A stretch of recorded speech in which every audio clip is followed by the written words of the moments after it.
आपल्याला block number 1 मधला समाजशास्त्र आणि सामाजिक मानववंशशास्त्राचा उदय हे आपण युनिट आज घेणार आहोत. हे युनिट नंबर 2 आहे. युनिट नंबर 1 आपलं झालेलं आहे याच्या आधी. आणि आजचा जो युनिट आहे तो संपूर्ण मानववंशशास्त्राचा उदय कसा झाला त्यावर आपण बघणार आहोत. आणि समाजशास्त्र यांचा काय मेळ आहे किंवा यांचा काय ताळमेळ आहे किंवा यांचा मानववंशशास्त्र आपण जर हा शब्द जेव्हा आपण बघतो तेव्हा आपण बघतो की पुरातन काळातली तो समाज होता आणि समाजशास्त्र जे आपण बघतो तो समाजाचा जे घटक आहे. आपण ज्या मागच्या चॅप्टरमध्ये बघितलं होतं की समाजाचे घटक हे समाजामध्ये राहतात आणि ते पण देखील एक मानव आहे, पण त्यांचा आधीचा काळ कसा होता आणि आजच्या या सामाजिक ज्या काही संकल्पना आहे समाजातल्या त्याच्याशी मानववंशशास्त्राचा काय संबंध आहे आणि त्याचा उदय कसा झाला हे आपण बघणार आहोत. तर या विषयाचे आजचा जे विषय आहे आपला त्याचे उद्देश काय हे आपण आता बघणार आहोत. तर त्याचे उद्देश आहेत समाजशास्त्राचा उदय म्हणजे समाजशास्त्राचा उदय कसा झाला, म्हणजे त्याची सुरुवात कशी झाली, त्याच्यानंतर समाजशास्त्राच्या उदयाचे घटक, त्याच्यानंतर समाजशास्त्रीय सिद्धांतांचा उदय, सामाजिक व मानववंशशास्त्राचा उदय कसा झाला, म्हणजे आधी काय झालं, मध्ये काय झालं आणि 20व्या शतकात काय झालं, म्हणजे 18, 19, 20 या सगळ्या शतकांमध्ये काय काय झालं ते आपण बघणार आहोत. त्याच्यानंतर सामाजिक मानववंशशास्त्राच्या विकासाचे टप्पे काय आहे, त्याच्यानंतर सामाजिक मानववंशशास्त्राचे प्रणेते कोण आहे आणि आधुनिक सामाजिक मानववंशशास्त्राचा उदय हा कसा झाला हे आपण बघणार आहोत. आता यामध्ये काय काय बघणार आहोत एक परिचय आपण करून घेऊया की समाजशास्त्र आणि सामाजिक मानववंशशास्त्र यांचा अनेक पैलूंमध्ये काहीतरी जवळचा संबंध आहे. म्हणजे आताच आपण बोललोय की समाजशास्त्र आणि मानववंशशास्त्र यांचा जवळचा संबंध आहे. आपण मागच्या युनिटमध्ये बघितलं होतं की मानव हा समाजाचा घटक आहे. ठीक आहे, मग मानव हा समाजाचा घटक आपण जे म्हणतो तर मानव वंशशास्त्र या शब्दामध्येच मानव हा शब्द दडलेला आहे. त्याच्यामुळे समाजामधला जो घटक आहे तो उदयास कसा आला, आधी कसा काळ होता, आता काय काळ आहे आणि त्याचा संबंध समाजशास्त्राशी कसा, तर अगदी जवळचा संबंध आहे.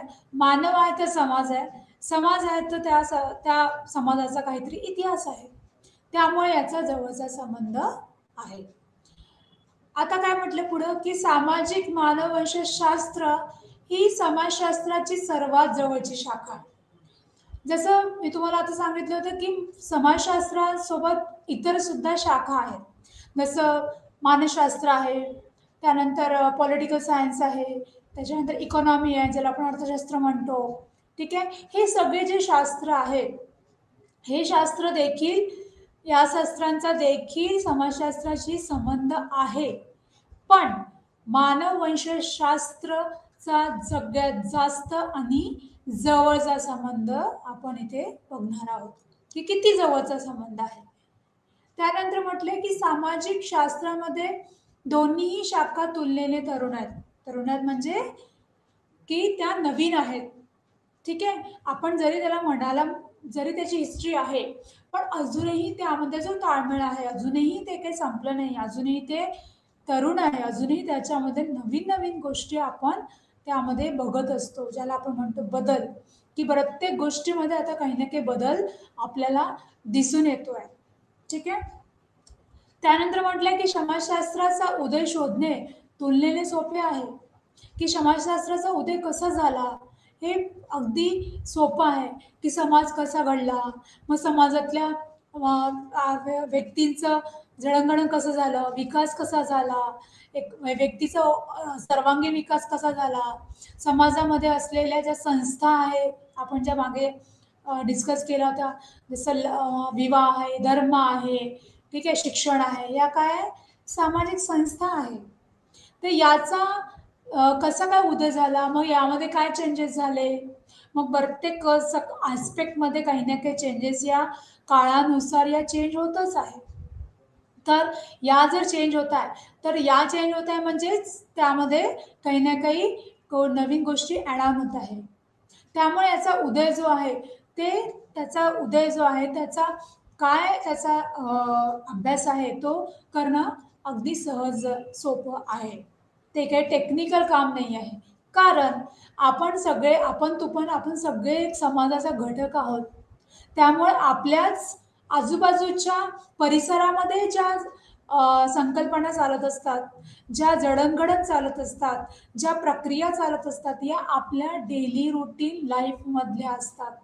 त्याच्यामुळे समाजशास्त्राचा अभ्यास करणं हा जटिल नाही आहे, तर हा डेली रूटीन अभ्यास आहे.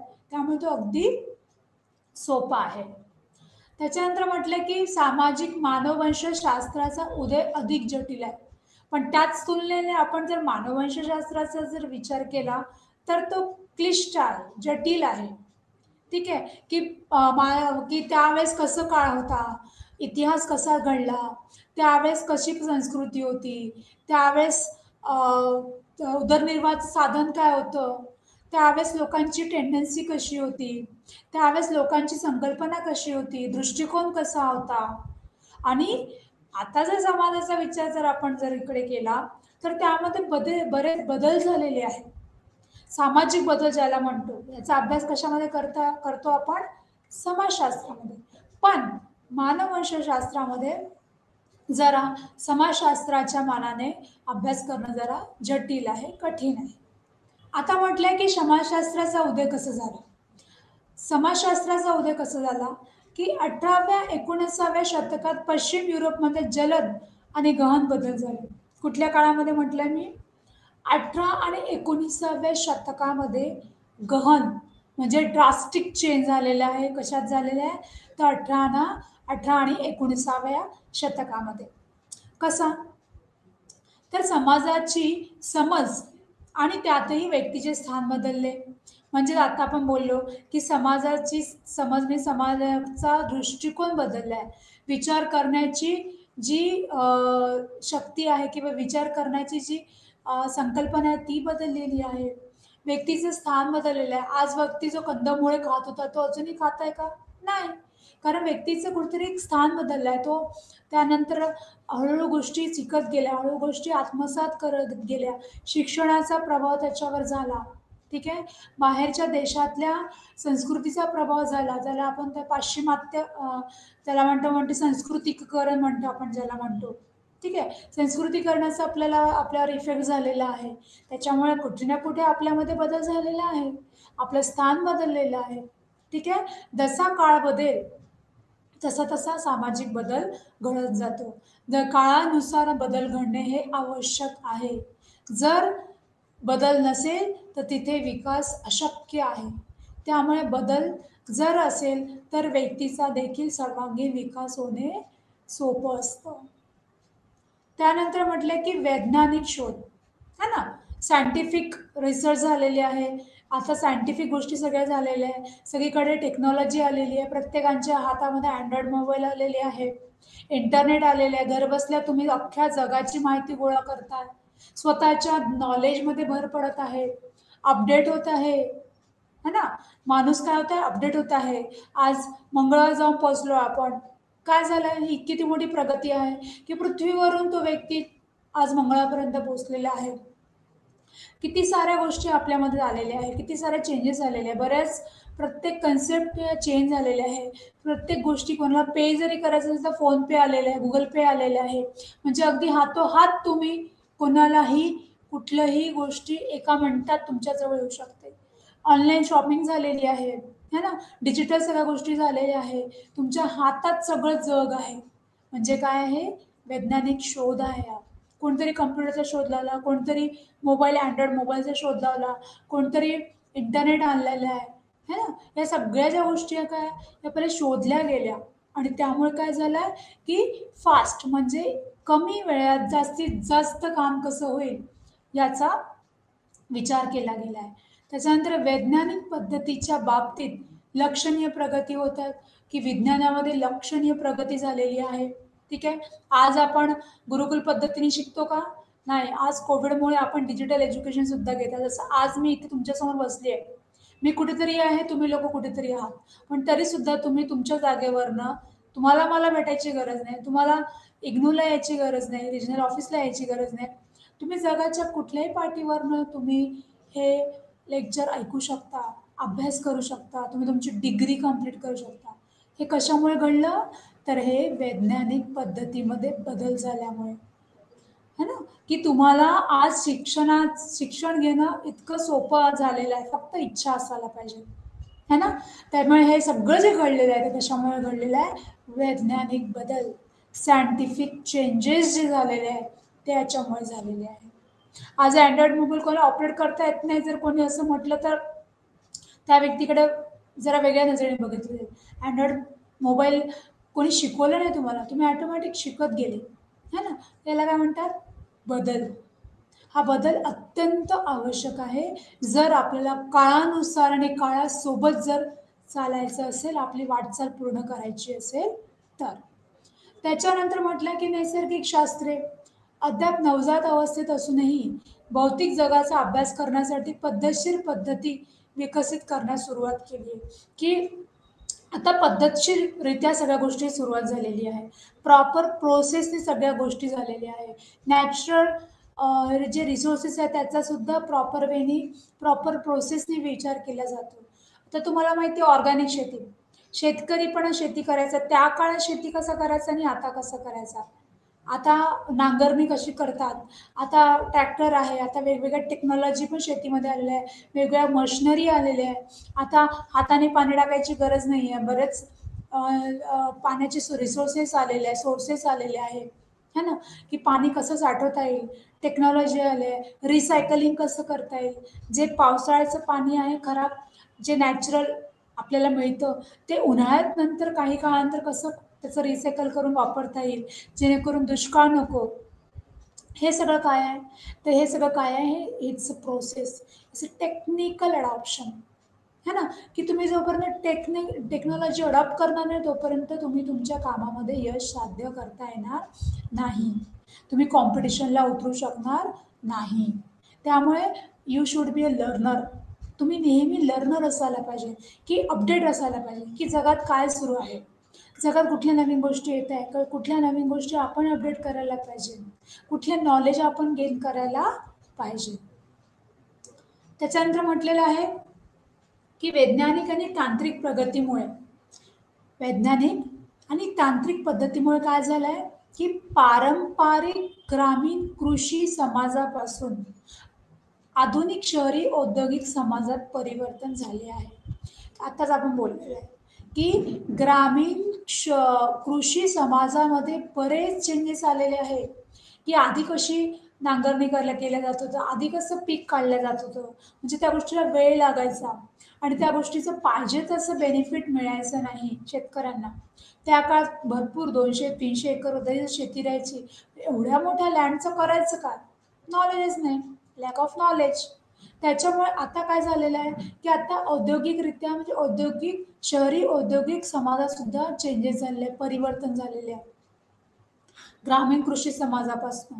कारण त्यांच्यामध्ये काहीतरी टेक्नॉलॉजी त्यांनी अडॉप्ट केलेली आहे. आज ऑर्गॅनिक फूड खाल्ल्या जात आहे शहरी विभागामध्ये, शहरी समुदायामध्ये, की ऑर्गॅनिक आम्हाला फूड हवं, ऑर्गॅनिक फ्रुट्स हवे, ऑर्गॅनिक सगळ्या गोष्टी ऑर्गॅनिक हव्या. चहापासनं तर पीठपासनं तर सगळ्या गोष्टी. या कशामुळे झाल्या, की हेल्थ चांगली राहावी. हेल्थ जर चांगली असेल तरच आपण आपलं आयुष्य चांगलं निरोगी जगू शकतो. पण त्याच्यासाठी काय आहे, की सगळ्यात मेन रिसोर्सेस काय आहे? आपल्या शहराचा, आपल्या देशाचा कृषी विभाग. हं. तिथनं सगळ्यात जास्त इकॉनॉमी आपण जनरेट करत असतो. कारण तुम्हाला माहिती आहे, आपली जी लोकसंख्या आहे ती 70-75% ही जी लोकसंख्या आहे ती कृषी व्यवसायावर डिपेंड आहे. शेती व्यवसायावर डिपेंड आहे. या शेती व्यवसायातनं आपली जी इंडियन इकॉनॉमी आहे ती डिपेंड कोणत्या याच्यावर आहे, क्षेत्रावर आहे? तर कृषी क्षेत्रामध्ये. मग कृषीमध्ये टेक्नॉलॉजी आणणं किती जरुरी आहे? किती अवेअरनेस जरुरी आहे? किती सरकार त्यांच्यापर्यंत पोहोचायला पाहिजे? किती साऱ्या योजनांचा लाभ त्यांनी घ्यायला पाहिजे? जेणेकरून त्यांच्या या सगळ्या विकासाचा उपयोग हा त्यांना तर होईल, पण देशाच्या विकासासुद्धा साठी सुद्धा याचा उपयोग होईल. नंतर काय म्हटलंय, की उत्पादनाचे प्रमाण लहान घरगुती ते मोठ्या कारखान्यांसारख्या उद्योगांमध्ये बदलले. आता उत्पादनाचं प्रमाण बदललेलं आहे. जसं आता आपण बोललो, की ऑनलाईन शॉपिंग सुरू झालेली आहे. घरगुती झालेलं आहे ना, की लहान-लहान, छोटे-छोटे आता बचत गट जे आहेत, ते आता ऑनलाईन ऑपरेट करतात सगळ्या गोष्टी. ऑनलाईन साडी विकणे, ऑनलाईन ड्रेस विकणे, ऑनलाईन गणपतीच्या सजावटीच्या वस्तू विकणे, राख्या विकणे. आता राख्याचा सीझन येतोय. दिवाळीच्या पंथी, रांगोळ्या विकणे, फराळाचं विकणे. हे सगळं काय आहे? हे सगळे उदरनिर्वाहाचे साधनं आहे. बचत गट आपण तुम्हाला माहिती आहे. महिला या समजा त्यांच्या घरी परमिशन असेल किंवा फॅमिली सोडून जाऊन ते शिकेल, तर घर बसल्या पण बऱ्याच स्त्रिया या उद्योग करत आहेत. उद्योजक झालेले आहेत. अशासाठी बऱ्याच स्किल डेव्हलपमेंट प्रोग्राम सुरू आहे देशामध्ये. बऱ्याच NGO आहे, बरेच फर्म आहे, बरेच सेंटर्स आहे, जे स्किल डेव्हलपमेंट ट्रेनिंग प्रोव्हाईड करत आहे. काही ट्रेनिंग फ्रीमध्ये केलं जातं आणि काही जे ट्रेनिंग आहे ते कमी शुल्कामध्ये केल्या जातं किंवा काही स्कीममध्ये तुम्हाला मिळतं ट्रेनिंग. याचा फायदा काय, की छोट्या छोट्या गृह उद्योगापासून तुम्ही मोठा आपला उद्योग सुरू करू शकता. जर आज तुम्हाला माहिती आहे नोकऱ्या नाही आहे, नोकऱ्या अगदी कमी राहिलेल्या आहेत, फार कमी लोकांना आता नोकऱ्या मिळणार आहे. नोकऱ्या असून सॅलरी कमी आहे. माझ्या ठिकाणी काय आहे, जर आपल्याला चांगलं लाईफ जगायचं आहे, पुढच्या जनरेशनसाठी सगळ्या गोष्टी करून ठेवायच्या असेल, तर कुठेतरी तुम्हाला अनदर इन्कम सोर्सचा विचार करावा लागतो. मग त्यामुळे की आज काय झालेलं आहे, की आज उत्पन्नाची साधनाची प्रक्रिया ही वेगळी झालेली आहे. आज स्त्रिया देखील बिझनेस करायला लागल्या आहे. ठीक आहे. तर हे सगळं काय आहे? हे सगळे बदल आहे, जे आपण बघत आहोत. नंतर काय म्हटलंय, की मानवी सर्जनशीलता आणि तर्कशुद्धतेला चालना देणारा आधुनिक समाज कायम विस्कळीत आणि अर्जागतेच्या अवस्थेत होता.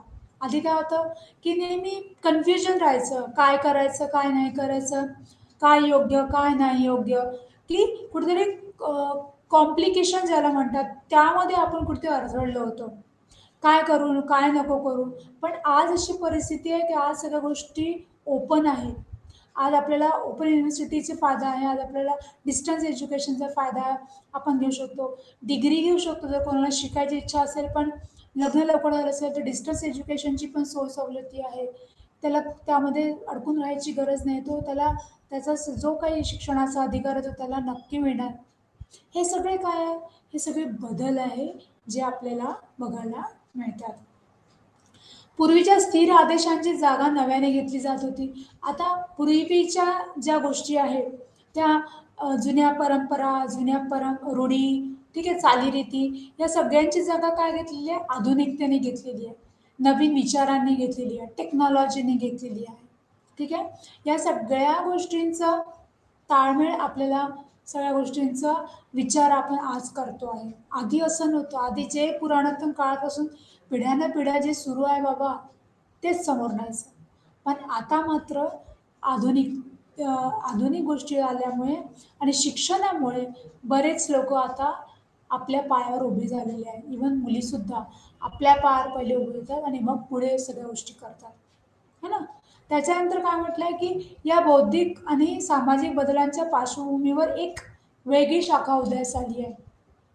एक वेगळीच त्याच्यामध्ये शाखा उदयास आलेली आहे. म्हणजे ज्यामध्ये आपण बघतो, की वेगवेगळ्या गोष्टी आहे, बौद्धिकरित्या, भौतिकरित्या आहे.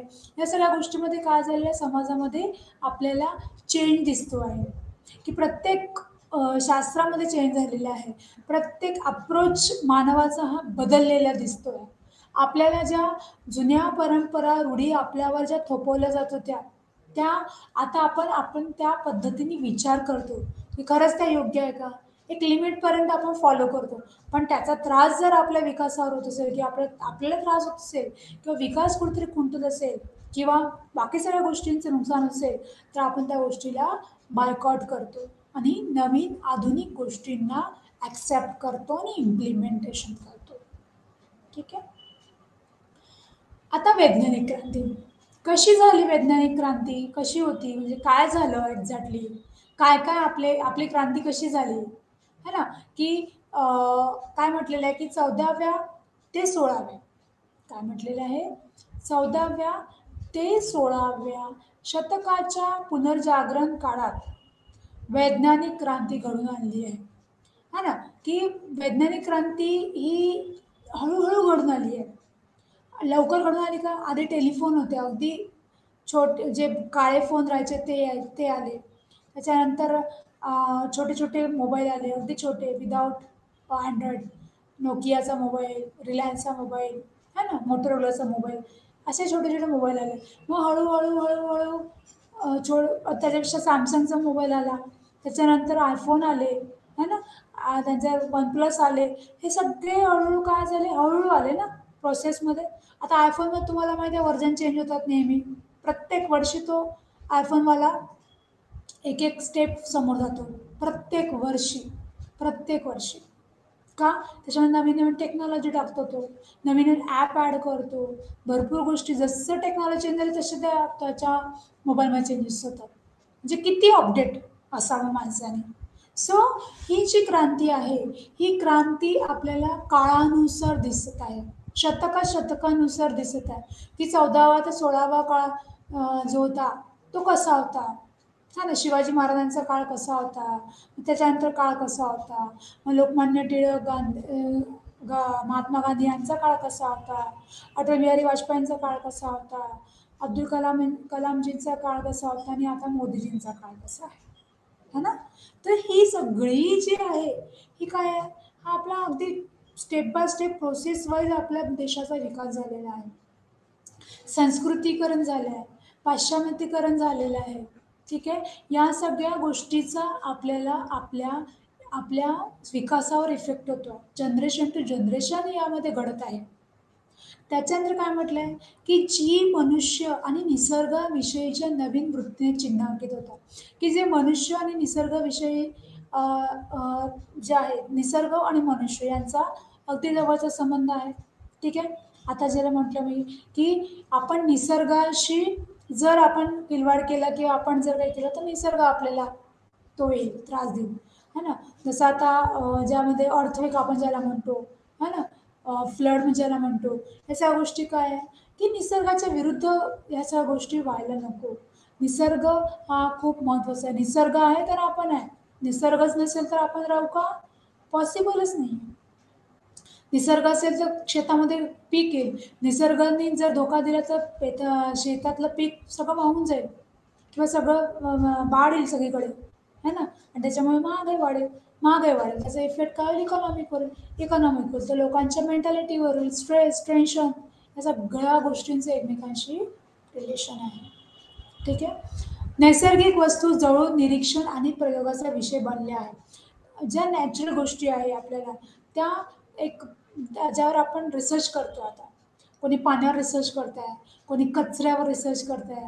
आता तुम्हाला माहिती आहे कचरा जो आहे, कचरा रिसायकल होऊन त्याचं काहीतरी खत तयार केलं जातं, है ना. गांडूळ खत ज्याला आपण म्हणतो. प्लास्टिकचा रिसायकलिंग केलं जात आहे. प्लास्टिकच्या बॉटल जे असतात ना त्यांचं जर पाण्याचं पूर्ण शुद्धीकरण केलं जातं. म्हणजे अगदी पाण्याचं गढूळ पाणी आपण स्वच्छ करून आपल्यापर्यंत पोचलं जातं, है ना. जसं पुण्याला खडकवासला आहे, बघताना ते पाणी किती गढूळ दिसतं, पण तेच पाणी सगळीकडे सप्लाय केलं जातं पिण्यासाठी पुण्यामध्ये. पण त्याला किती व्यवस्थितरित्या शुद्ध केलं जातं. म्हणजे ती जी नॅचरल गोष्ट आहे, ती नॅचरल गोष्ट सायंटिफिक वेनी आपल्यापर्यंत ॲज अ रिसोर्सेस म्हणून कशी पोचते, याला म्हणतात चेंजेस, याला म्हणतात बदल, याला म्हणतात वैज्ञानिक गोष्टी, वैज्ञानिक संकल्पना ज्या आपल्याला एक्सेप्ट करायच्या आहे. त्यानंतर म्हटलं, या क्रांतीचा परिणाम केवळ भौतिक जीवनातच नव्हे तर निसर्ग आणि समाजविषयी लोकांच्या विचारांना देखील महत्त्वाचा ठरला आहे. आता ही क्रांती झालेली आहे, तर यामध्ये फक्त त्यांच्या जीवनातच बदल झालाय का? भौतिक जीवनातच नाही, विचारावर सुद्धा बदल झालाय. म्हणजे आपले जे आधीचे विचार होते आणि आताचे विचार, आपण स्कूल लाईफमध्ये कसं होतं आणि आता कसं आहे. आपल्या आईवडील स्कूलला मध्ये कसे होते, त्यांच्या आईवडिलांचे विचार कसे होते आणि तुमच्या आईवडिलांचे विचार कसे बदलले ना. काळानुसार, generation wise you have to change. You have to change your thoughts. जोपर्यंत तुम्ही तुमचे थॉट्स चेंज करणार नाही, तोपर्यंत तुमची प्रगती होऊ शकणार नाही. जर तुम्हाला तुमची प्रगती करायची असेल, तर तुमच्या विचारावर तुम्हाला काम करणे अत्यंत आवश्यक आहे. त्यानंतर काय म्हटलंय की हर्बर्ट स्पेन्सर आणि डार्विन हे जे आहे, हे कोण आहे? समाजशास्त्रज्ञ, खूप मोठे समाजशास्त्रज्ञ होऊन गेलेले आहे. त्यांनी काय केलंय की आधी उत्क्रांतीची कल्पना त्यांनी मांडली की बाबा उत्क्रांती होणं खूप महत्वाचं आहे. क्रांती तर झाली, पण उत्क्रांतीची फार गरज आहे. ही संकल्पना कोणाची आहे? तर डार्विन आणि हर्बर्ट स्पेन्सर. August Comte. आता ऑगस्ट कॉम्ट कोण आहे? समाजशास्त्राचे जनक म्हणतात त्यांना. की यासारख्या फ्रेंच तत्वज्ञांनी काय म्हटलंय की समाजाच्या उत्क्रांतीचे वर्णन त्यांनी केलेले आहे. कल्पना कोणी मांडली? डार्विन आणि हर्बर्ट स्पेन्सरने. पण त्याचं वर्णन कोणी केलेलं आहे? ऑगस्ट कॉम्टने. ठीक आहे. त्यानंतर डार्विनने मानवी जैविक उत्क्रांतीसाठी वैध वैज्ञानिक पुरावा दिला. डार्विनने काय केलंय की जैविक उत्क्रांतीसाठी वैज्ञानिक पुरावा दिला. त्यामध्ये त्यांनी सायंटिफिक ज्याला म्हणतात ते सायंटिफिक वे त्यांनी तिथे मांडलेला आहे. ठीक आहे. त्यानंतर उत्क्रांतीवादी सिद्धांताचा विकास. समाजाच्या उत्क्रांतीवादी सिद्धांताचा विकास कसा झाला? केवळ काय म्हटलंय? केवळ जीवच नव्हे तर समाज सतत विकसित किंवा खालच्या स्तरापासून तर उच्च अवस्थेकडे विकसित होताना दिसत आहे. की जे खालचे लोक ज्याला म्हणतो आपण तो पण विकसित होत आहे, म्हणजे ज्यांची परिस्थिती नाही आहे, किंवा आपण ज्याला म्हणतो की उच्च शिक्षित किंवा उच्च ज्यांच्याकडे धन आहे किंवा ज्यांची परिस्थिती आहे, ते सुद्धा. म्हणजे पुअर क्लास, मिडल क्लास आणि हाय क्लास असे 3 स्तर आहे. स्तरीकरण आपण ज्याला म्हणतो समाजशास्त्रामध्ये, स्तरीकरण पण शिकणार आहे तुम्ही. या ह्याच्यामध्ये की सगळ्यांचा हळूहळू विकास होत आहे. केवळ त्यांचा नुसतं एका व्यक्तीचा विकास नाही, तर प्रत्येक स्तरामध्ये तुम्हाला वेगवेगळ्या वेळी विकास दिसेल. पुअर फॅमिली कुठेतरी वेगळा विकास करत आहे, मिडल क्लास फॅमिलीमध्ये काहीतरी वेगळा विकास होत आहे, आणि हाय क्लासवाले काहीतरी वेगळा विकास करत आहे. तर कुठे ना कुठे प्रत्येक क्लासमध्ये विकास आपल्याला दिसून येणार. त्यानंतर काय म्हटलंय की फ्रेंच क्रांती 1789 फ्रेंच राज्यक्रांतीने स्वातंत्र्य, बंधुता आणि समानतेसाठी मानवी संघर्षाच्या इतिहासात एक टर्निंग पॉइंट म्हणून चिन्हांकित केले. स्वतंत्र, बंधुता आणि समानता किती महत्वाचं आहे की सगळ्यांना स्वातंत्र्य आहे विचार करण्याचा, सगळ्यांना स्वातंत्र्य आहे आपले हक्क मिळवून घ्यायचा, बंधुता असायला पाहिजे, डिस्क्रिमिनेशन नको असायला पाहिजे, जेंडर इक्वॅलिटी असायला पाहिजे, आणि ते समानता, इक्वॅलिटी, की जाती धर्मानुसार, लिंगानुसार भेदभाव नको, त्याच्या कौशल्यानुसार त्याला त्याचे हक्क मिळावे.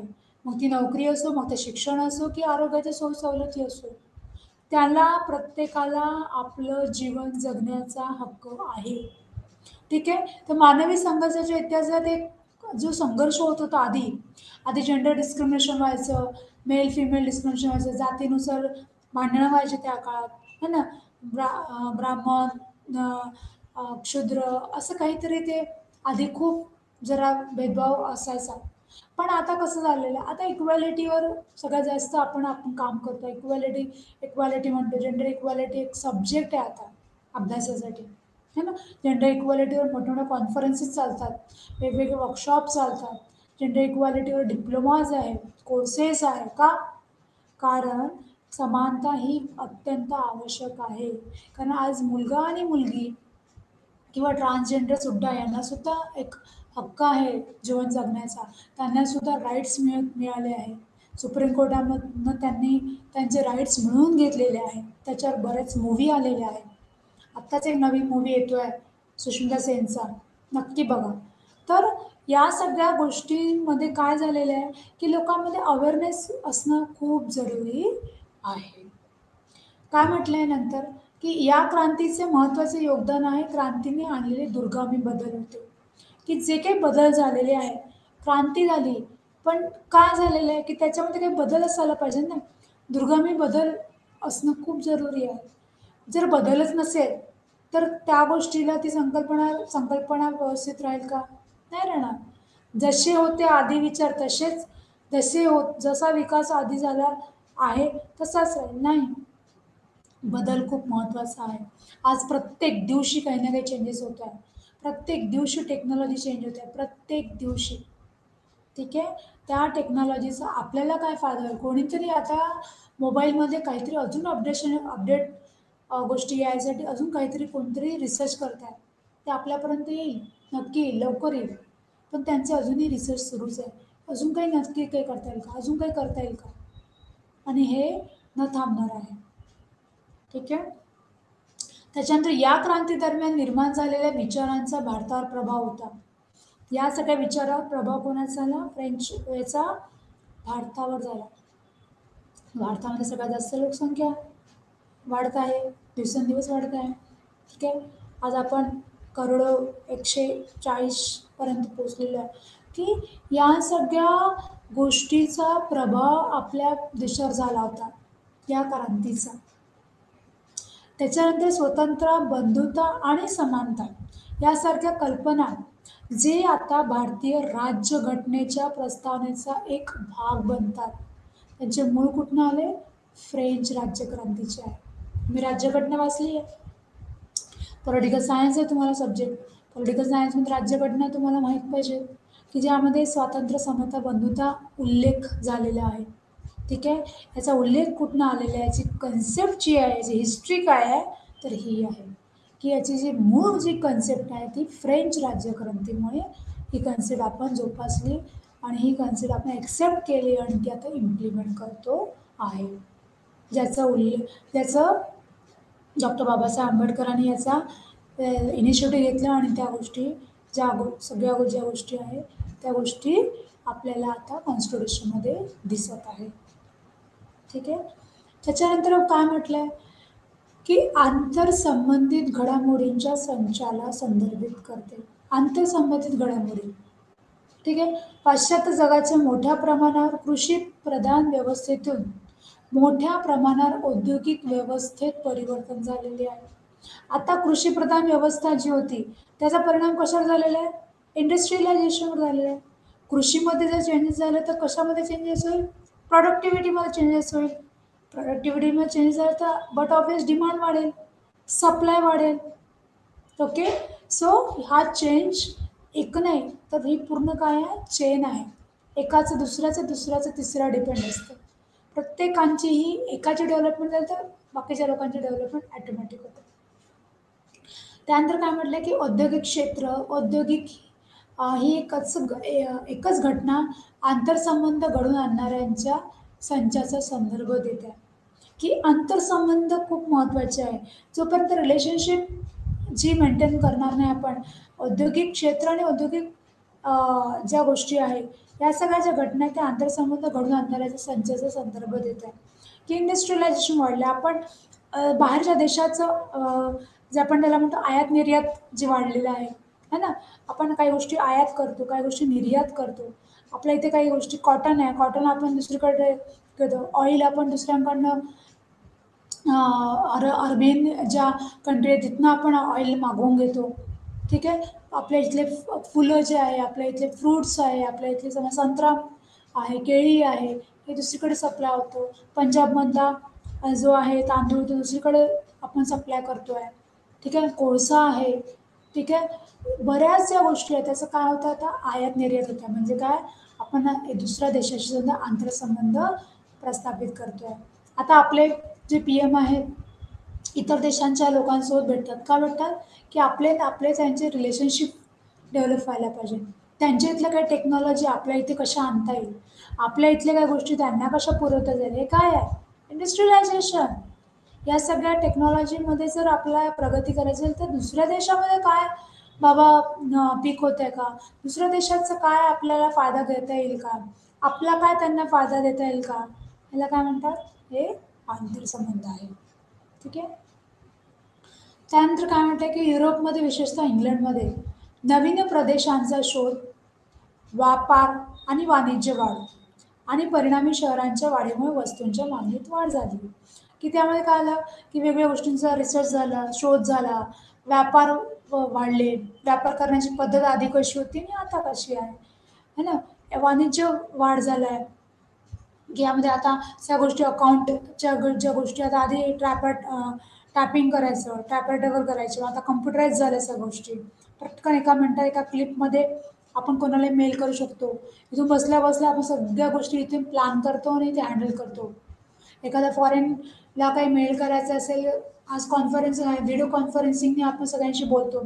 4 ते 5 लोकं आपण ॲट अ टाईम बोलू शकतो. किती टेक्नॉलॉजी आली आहे ना. आधी असं नव्हतं. व्हॉट्सअप आलेलं आहे. व्हॉट्सअप ग्रुपमध्ये आपण ॲट अ टाईम 10 लोकांना फोन करू शकतो नुसत्या एका बटनवर. ही काय आहे? ही बदल आहे आणि हा सगळ्या गोष्टीचा बदल टेक्नॉलॉजीमध्ये चेंजेस आल्यामुळे झालेला आहे. आणि याचं कारणं काय झालं आहे की वस्तूच्या वाढीचा विकास झालेला आहे आणि त्याच्यात मागणी पण वाढलेली आहे. अँड्रॉइड मोबाईलला किती भयंकर आणि इंटरनेटला किती भयंकर स्कोप आला. जिओनी किती कमाई केली. कोविडमध्ये जिओने किती कमाई केली, किती भयंकर कमाई केली. कारण डिमांड. लोकं इंटरनेटच्या आहारी येऊन गेले ते. इंटरनेटशिवाय लोकांना होत नव्हतं. घरबसल्या आपण लोकांशी बोलायचं कसं?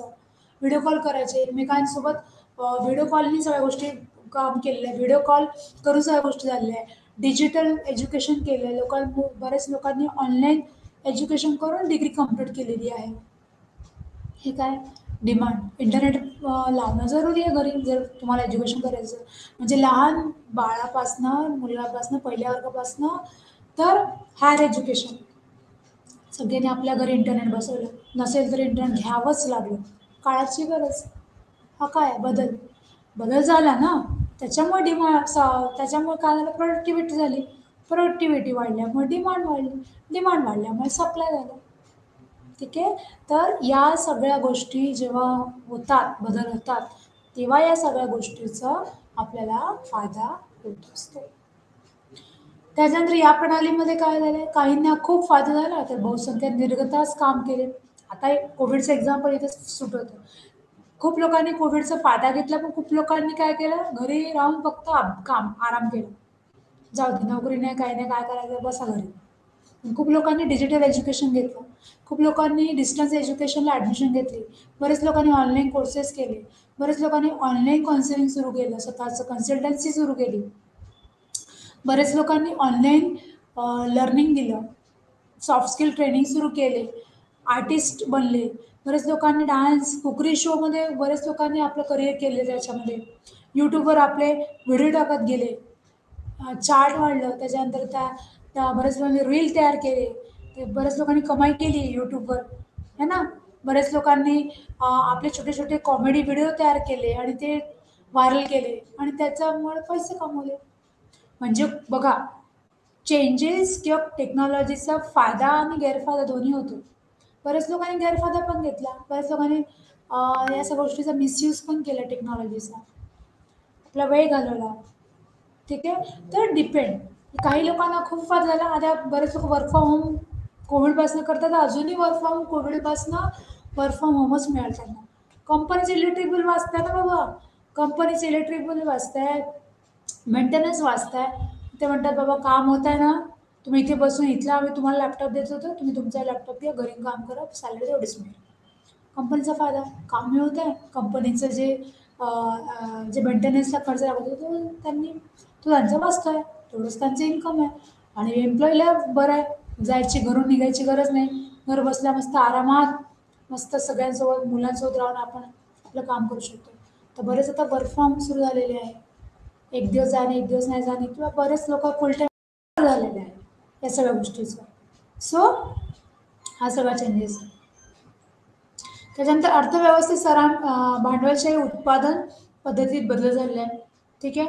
आणि भांडवलदारांचा एक नवीन वर्ग उदयास आला, ज्याने या नवीन उत्पादन पद्धतीचे नियंत्रण केले आहे. की भांडवलदार आता भरपूर होऊन गेलेले आहे, पण त्यांचा एक वर्ग, एक वेगळा क्लास तयार झालेला आहे, की ज्याचा नवीन उत्पन्न पद्धती ज्या आलेल्या नवीन गोष्टी त्यांनी नियंत्रण केल्या, कंट्रोल केल्या.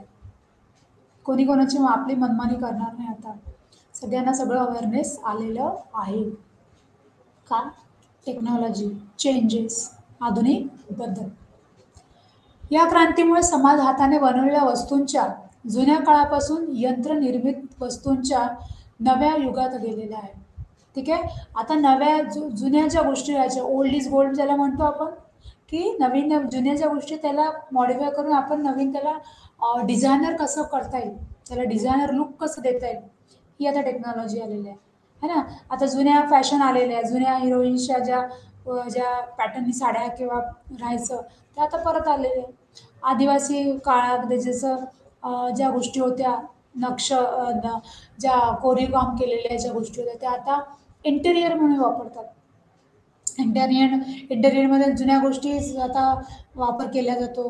हॉटेल्समध्ये म्हणा, घरामध्ये म्हणा, सुतळीचं वेगळ्या बांबूंचं काम केलं जातं. वारली पेंटिंगच्या गोष्टी आपण घरामध्ये ठेवतो, ते इंटेरियरचा एक पार्ट झालेला आहे आता, है ना. या सगळ्या गोष्टी कशा या आधुनिक बदलामुळे झालेलं आहे, की त्यामध्ये कसं आर्टिस्ट आपलं डोकं लावून किंवा आपल्या नॉलेजचा उपयोग करून त्याला आधुनिकरित्या त्याला एक डिझायनर लुक कसं देईल, हे आपण त्याच्यामध्ये ॲड ऑन झालेलं आहे या बदलामुळे. ठीक आहे. या बदलामुळे काय झालं की औद्योगिक क्रांतीचा उदय झालेला आहे. औद्योगिक क्रांतीचा खूप उदय झालेला आहे. प्रत्येक ठिकाणी आपण बघतोय की इंडस्ट्रियलायझेशन वाढलेलं आहे. इंडस्ट्रियलायझेशन प्रत्येक गोष्टीचं आपल्याला आपण आता दिसून येतं. औद्योगिक क्रांतीचा समाजावर होणारा परिणाम, अर्थव्यवस्थेतील बदलाबरोबर समाजात अनेक बदल झालेले आहेत. अर्थव्यवस्थेमध्ये बदल झालेले आहेत समाजामध्ये. ठीक आहे. त्यानंतर भांडवलशाही अधिकाधिक इन्व्हेस्टमेंट झालेली आहे, गुंतागुंतीची होत गेलेली. तसतशी बँका आहे, विमा कंपन्या आहे, वित्त महामंडळ यांचा देखील विकास झाला आहे. आज बँकांचा पण भरपूर विकास झाला आहे सगळ्या आधुनिक बदलामुळे, है ना. आज सगळ्या गोष्टी बँकांना ॲप्स आहे, प्रत्येक बँकेच्या आधी नसायचे. आज प्रत्येक बँकेचे आता ॲप आलेले आहे, टेक्नॉलॉजी वाढलेली आहे. प्रत्येक गोष्टी आता कम्प्युटराईज झालेल्या आहे. आधी सगळ्या गोष्टी हाताने लिहाव्या लागत होत्या, पण सगळ्या गोष्टी कम्प्युटराईज झाल्या. पैसे सुद्धा मोजायची मशीन आलेली आहे, हाताने मोजायची गरज नाही. औद्योगिक कामगार, व्यवस्थापक, भांडवलदार यांचा नवा एक वर्ग उदयास आलेला आहे. आता उत्पादन वाढल्याने काय होत आहे की लोकसंख्या वाढू लागली. उत्पादन वाढल्याने मोठ्या प्रमाणात ग्रामीण, म्हणजे कशी ग्रामीण ते शहरी स्थलांतर झालेले आहे. लोकसंख्या कुठे? शहरा ठिकाणी मायग्रेशन होते. जिथे आधुनिक बदल आहे तिथेच लोक धाव घेईल ना. त्यांना त्यांची मुलांचं शिक्षण करायचं आहे, उद्योगधंदा करायचा असेल, आणि इथे जर रिसोर्सेस नसेल ग्रामीण शहरामध्ये, कुठे धाव घेणार? शहरी भागात. आज बरेच लोक पुण्याला येतात, शिकतात, इथेच सेटल होतात, कारण इथे कंपनीज आहे, इथे बऱ्याच गोष्टी आहे, इथे रिसोर्सेस आहे, पैसा कमवण्याचे बरेच साधनं आहे, बरेच एक्सपोजर आहे. जितके लोक इथे फ्लॅट्स करून येतात, किती साऱ्या मोठ्या बिल्डिंग्स आहे, खाली लोकांना एक छोटे मोठे आपले उद्योगधंदे सुरू करायला त्यांना अपॉर्च्युनिटी मिळते. बऱ्याच जॉब्स आहे इथे, आय टी कंपनीज आहे, आय टी सेक्टर आहे. तर बरेच विदर्भातले लोक पुण्यात शिफ्ट होत आहे. का? तर इथे अपॉर्च्युनिटी आहे, शिक्षण आहे, शिक्षणाचा मार्गर म्हणतात पुण्याला. ठीक आहे. त्याच्यानंतर औद्योगिक शहरं झपाट्याने वाढलेले आहे. ठीक आहे. औद्योगिक जे आहे जसं नागपूर आहे, बँगलोर आहे, मद्रास आहे, पुणा आहे, मुंबई आहे, हे सगळं काय औद्योगिक शहर आहे, जे त्याची वाढ झपाट्याने होते.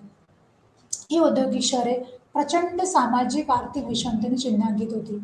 की आधी कसं होतं, आधी सामाजिक आर्थिकरित्या इतकं डेव्हलपमेंट नाही राहायची, पण आता काय होतं, सर्वांगीण विकास आपल्याला दिसून येतो. अशा प्रकारे काय होतं की औद्योगिक क्रांतीचे महत्त्वाचे विषय जे सुरुवातीच्या समाजशास्त्रांशी संबंधित होते. कामगारांची स्थिती, मालमत्तेचे परिवर्तन, शहरीकरण आणि तंत्रज्ञान होते. आता मानववंशशास्त्र आणि त्याचा शैक्षणिक व्यवसाय हा विषय, नैसर्गिक विज्ञान मानवतेचा छेदबिंदू म्हणून सुरू झालेला आहे. कसा सुरू झाला आहे? नैसर्गिक विज्ञान आणि मानवतेचा छेदबिंदू. सामाजिक मानववंशशास्त्र आणि मानववंशशास्त्राचा भाग असल्याने त्याचा उदय ऐतिहासिकदृष्ट्या मानववंशशास्त्राच्या इतर घटकांच्या विकासाशी जोडला गेलेला आहे. की ऐतिहासिकदृष्ट्या मानववंशशास्त्र हा इतर घटकांशी कसा काय संबंधित आहे, समाजातल्या घटकांशी, समाजातले आपण जे घटक आहोत त्याचा कसं काय संबंध आहे, जुन्या काय गोष्टी आहेत त्या आता बदल झालेले आहेत, आपण त्या फॉलो करत नाही आता, बऱ्याच गोष्टीमध्ये बदल झालेले आहेत. समाजशास्त्राप्रमाणे काय म्हटलं की मानवशास्त्राचा उदय आणि विकास हा पाश्चिमात्य जगातील वैज्ञानिक विकासाशी थेट जोडलेला आहे. आता समोर बोलले की सांस्कृतिकरण, पाश्चिमात्यकरण झालं की ज्या बाहेरच्या देशातल्या ज्या टेक्नॉलॉजी आहे, बाहेरच्या देशातल्या काही ज्या गोष्टी आहे, संकल्पना आहे, शिक्षण आहे, या गोष्टीला आपण एक्सेप्ट केलेलं आहे. बरेच लोक MS करायला, PG करायला बाहेर जातात. का? तिथल्या गोष्टी काही टेक्नॉलॉजी जास्त ॲडव्हान्स असेल म्हणून तिथे शिकायला जावं लागतं.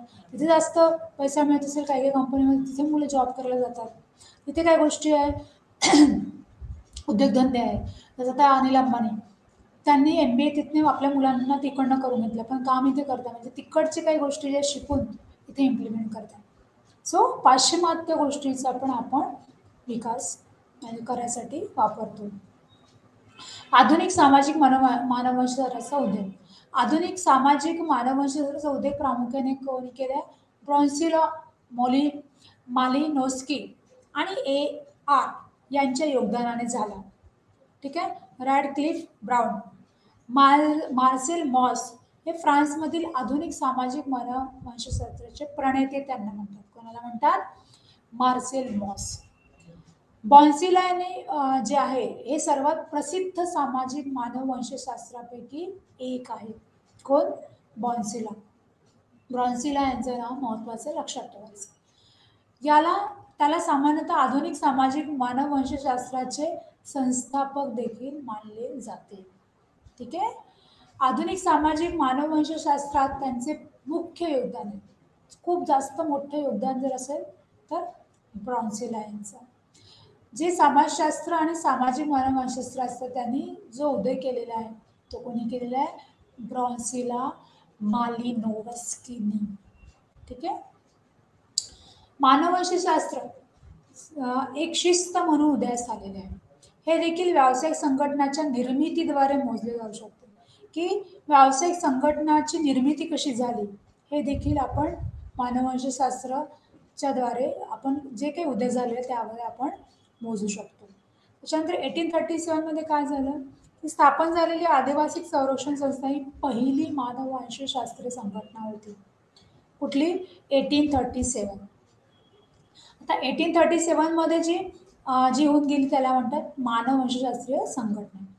भारतामध्ये सामान्यतः मान्यता प्राप्त मानववंशशास्त्रीय कामे Blunt, Crooke, Dalton, Grierson, Ibbetson, Mills, Nesfield, एमोली, रिस्ले, रसेल, सॅनट आणि थर्स्टन यासारख्या ब्रिटिश प्रशासकाने आणि प्रशासक शैक्षणिक हटन यांनी लिहिलेली आहे. कोणी लिहिली आहे? ती या सगळ्यांनी. 19व्या शतकाच्या उत्तरार्धात काय झालं की या शतकात म्हणजे 20व्या आणि 19व्या मधला जो भाग आहे तो शरदचंद्र रॉय यांनी मानववंशशास्त्रीय साहित्याच्या या कोशात छोटा नागपूरच्या आदिवासींवर भर घातली आहे. की यांनी काय केलंय की या सगळ्या गोष्टीवर सगळ्यात जास्त भर कशावर घातलेला आहे? आदिवासींवर. या संघटनांची निर्मिती वेगवेगळ्या देशांमध्ये आणि वेगवेगळ्या कालखंडात मानववंशशास्त्राची म्हणजे कुठल्या सामाजिक मानववंशशास्त्रासह आपत्कालीन परिस्थिती दर्शवते की यामध्ये की सगळ्याच गोष्टी ज्या होतात त्या सगळ्या गोष्टी परिपूर्ण सगळीकडे होत नाही. कुठेतरी ज्याला म्हणतात आपण डिझास्टर ज्याला म्हणतो ते कधी कधी येणारच आहे. की या सगळ्या काळामध्ये काय होतं निर्मिती वेगवेगळ्या देशांमध्ये होत होती आणि या वेगवेगळ्या कालखंडामध्ये काय झालं की मानववंशशास्त्राची आपत्कालीन परिस्थिती सुद्धा दर्शवली की बऱ्याच गोष्टींना फेस करावं लागलं. बऱ्याच त्या लोकांना त्याचा आदिवासी ज्याला उल्लेख झालेला आहे बऱ्याच लोकांनी एक्सेप्ट नाही केलं. त्यांच्या लॅक ऑफ एज्युकेशनमुळे जुन्या रूढी परंपरा ते जोपासत असल्यामुळे शहरी ठिकाणी त्यांना एक्सेप्ट करायला थोडा बाकीच्यांना हे झालं आहे. बऱ्याच गोष्टी त्यांना भोगाव्या लागल्या. बऱ्याच अत्याचाराला सुद्धा त्यांना बळी पडावं लागलं होतं. ह्या सगळ्या काय आहे? आपत्कालीन सगळ्या गोष्टी आहेत जे याच्यामध्ये आले. नॅचरल ज्या गोष्टी त्यांना त्यासाठी पण नैसर्गिकरित्या सुद्धा त्यांना बऱ्याच गोष्टी भोगाव्या लागल्या. म्हणजे ज्या गोष्टीवर ते डिपेंड होते, ज्या गोष्टीवर ते शेतीवर डिपेंड होते, त्या गोष्टीवर सुद्धा जे त्यांचं जे उदरनिर्वाहाचं साधन होतं, त्यावर सुद्धा ते निसर्गावर त्यांना अवलंबून राहावं लागत होतं.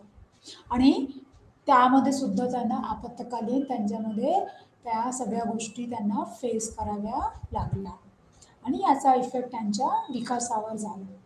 तर ही सगळी हिस्ट्री आहे. तर काय म्हटलेलं काय बघितलं आपण मानववंशशास्त्र आणि समाजशास्त्र, की आधीचा काळ कसा होता आणि कशी कशी क्रांती झाली आणि कसा कसा आधुनिक विकास झाला आणि या आधुनिक विकासाचा सर्वांगीण समाजातल्या घटकांवर कसा विकास झाला हे आपण बघितलं. ठीक आहे. तर आजसाठी इथे हा युनिट संपलेला आहे. धन्यवाद.